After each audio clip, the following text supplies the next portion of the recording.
Hey guys, it's back A37 here, and as you can see on your screen, we're playing some Nazi zombies. I have Jordan here with me today. Hey guys.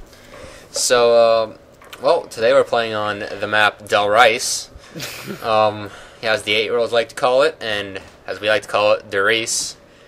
Pretty sure that's the way we pronounce it. I mean, we could be wrong, but I don't think so. Yeah, no, we're right. Alright, so playing on PC still. We just ended up buying this I ended up buying this because I said, hey, you know what? We don't have that many Modern Warfare 2 videos left, and we don't have too much recorded, so I'm like, I don't really want to fuck up the channel, so I spent like $30 in this game, picked it up for PC, and record zombies, online play, and other stuff like that. Right now we're watching my gameplay, but Jordan, I'm pretty sure you will record yours as well later. Oh yeah, mine might be a modded zombie thing, but not modded exactly, but you know, cheats. Yeah, you have a command on PC, so you can just press grave and type in cheats. But it's not all that fun. It's fun sounding when you see videos of it. It's pretty cool, but playing it, it's boring after the first time. Yeah, but we might also do a gun review where we show the guns what's normal and when it's upgraded, how fast it fires, and different things like that. Because we can get all the weapons free.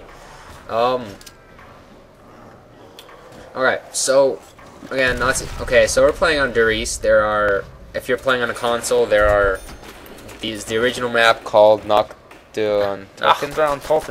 There you go. And then the second map, Zombie Verrückt. Or Zombie Verrückt, whatever you want to say. I think it's Verrückt considering the U has the two little dots on top of it. Yeah, I don't know the exact word for it, and I don't really care. But yeah. Anyway, so the next third map, Shinonuma, and fourth map, well, Der Riese. So we got them all for free because on PC you don't have to pay for your map packs unless you're playing Modern Warfare 2, where you have to pay Resurgence and everything else. Which sucks. Yeah, but that's okay. I think map packs shouldn't be free, but I don't think they should be expensive. Yeah. I mean, like $4 or $5 a pack, considering the fact that most of the maps aren't even that great. There's a good like 2 maps on it, and you're like, yeah, these are pretty good.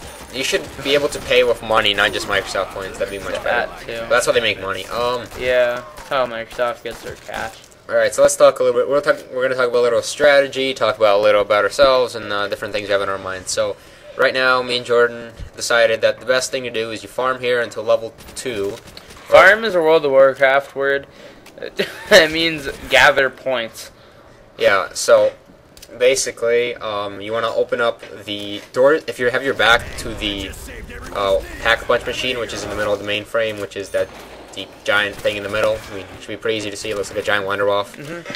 You open the door to the right, and you open these 2 doors. You want to pick up the Thompson, and then when you get enough money, open up this barricade, flying little, not cupboards, they're drawers.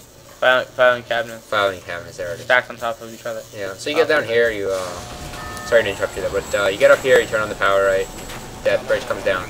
The next thing you want to do is, most people run here, use the box right away. That's not what you want to do. You can... Yeah, you're good with the Thompson until like round 10, I believe.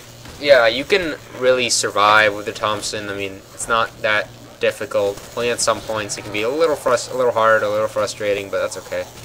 As long as you don't do anything stupid. You want to, right now, save up for Juggernaut. Oh, let's point out this, though.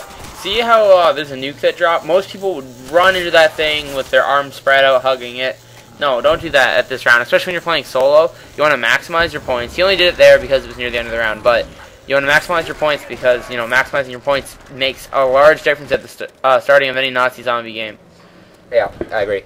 So thanks for pointing that out. I wasn't going to talk about that, but basically I just waited until it was about to disappear before I caught it, because you only get 400 points whenever you use a nuke, no matter how many zombies are left, and, you know, if I grabbed it right away, I would have missed out on about 1,000 points.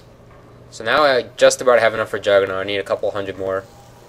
We're playing, the previous screen's pretty small, so I'm not sure how much I have. It looks like 220, 230, 50. And there's a moon. It's, what is it? It's solar eclipse? Yep. Solar eclipse, except the moon's like blue. Or the sun's blue. But yeah, there's a pack of zombies like with all that crap. Did you see that? Yeah, I saw it. Huge fucking pack. So I got enough for Juggernaut. You go across the bridge. Bouncing betties in the wall. I don't think I use them this game, but it should be kind of important to get them in 4 players because everyone has betties. Yeah, when everyone has betties, since they at the beginning of every round you get they refill. It's pretty funny watching a whole row of Bettys and a zombie set them off. Here, let's talk about Bettys for a sec. Usually what we do, what we thought at the beginning, we were like, hey, Bettys, you know, they're not useful because you get 2 of them and that's it. That's all you ever get, right? That's what we thought. But then when we bought them, we realized... Well, the name's a bit confusing, too, on the wall, considering it says one time only. Yeah. Like, that throws a lot of people off, I think. And it's one time only to buy. It's not like grenades, you keep on buying them off the wall. But, yeah, don't be confused by that. It just says one time only because you can only buy it once, but they refill at the beginning of every round. Yeah, you get 2 every round. But you can't get more than 2. So, as you saw there was max ammo that dropped. I didn't pick it up at first because I'm like, hey, there's a whole bunch of zombies and I'm going to waste the ammo. So I ended up killing the zombies off and then picking up the ammo. Though I missed a couple, but wasn't too bad. I opened up the next door because that's where you want to hide out for dogs. You know, I want to address something to people. This doesn't have anything to do with the gameplay that's happening now, but I want to talk about, you know, team gameplay, like 4-person strategies here. Not like full-on strategies, but just the way your team should be set up. Like, for example, you should have one person who's the man at the front. Can I just interrupt you for 1 second? Sure. Alright, so here with the dog round, you want to either go to the quick revive room and jump down that there's a glowing hole basically of wood, and you want to just jump down the middle of it. Or you can walk into that room where I'm aiming at, like right now, a second ago, and just walk down the stairs. Either way, I just choose to jump down the plank because it's faster, because you don't have to walk. Anyway, continue. Yeah, so you want to have one man at the front, who's, I guess you could call him the front man. He sits there, he better have Juggernaut, because if he doesn't, that's just stupid. Unless so it's like round, like, I don't know, 5, right? For round 5, you might not have Juggernaut. Well, yeah, but, I mean, I do, but when you're in your camping area, you want to have the guy at the front. He's usually going to have some sort of spray, an MG42 and a PPSH upgraded maybe, like, you know, stuff like that. Just because you want to have a good guy at the front. Now, the guy behind him can have a variation of weapons, doesn't matter. You can usually have 2 guys sitting in the front.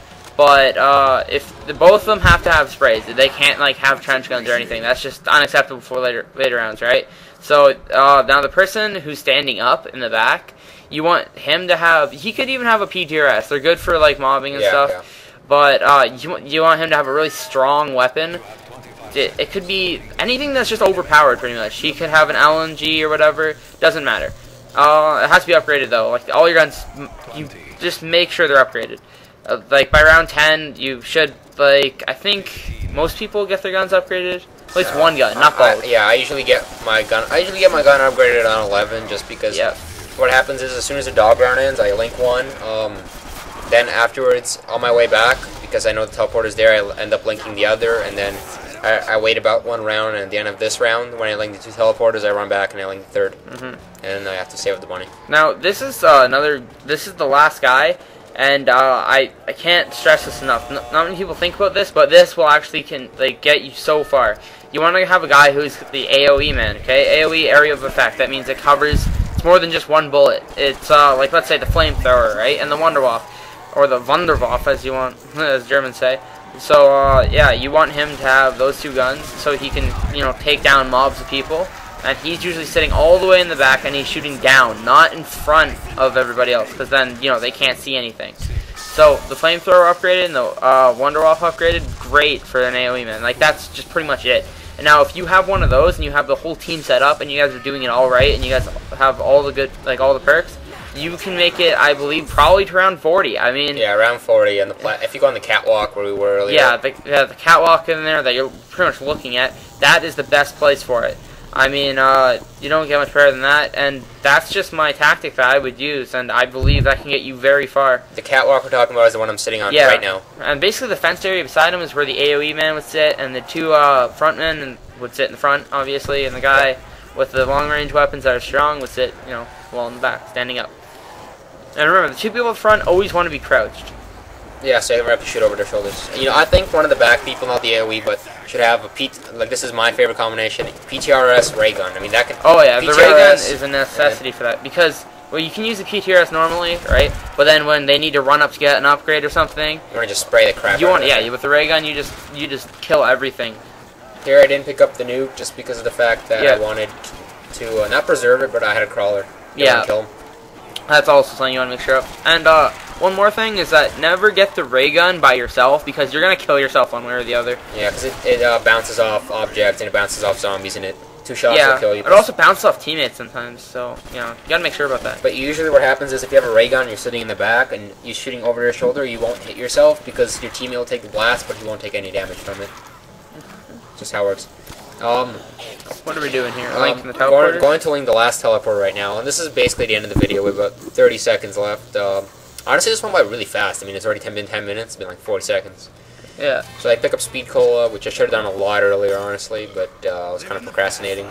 Remember that time we were, like, if you do this with 2 players, you can go extremely far. I mean, around 22 to 27. Me and Jordan went to 24, honestly. It was 26, I think, actually. So, if you guys like this video, put it in the comment, and if you have anything else to say, that's all.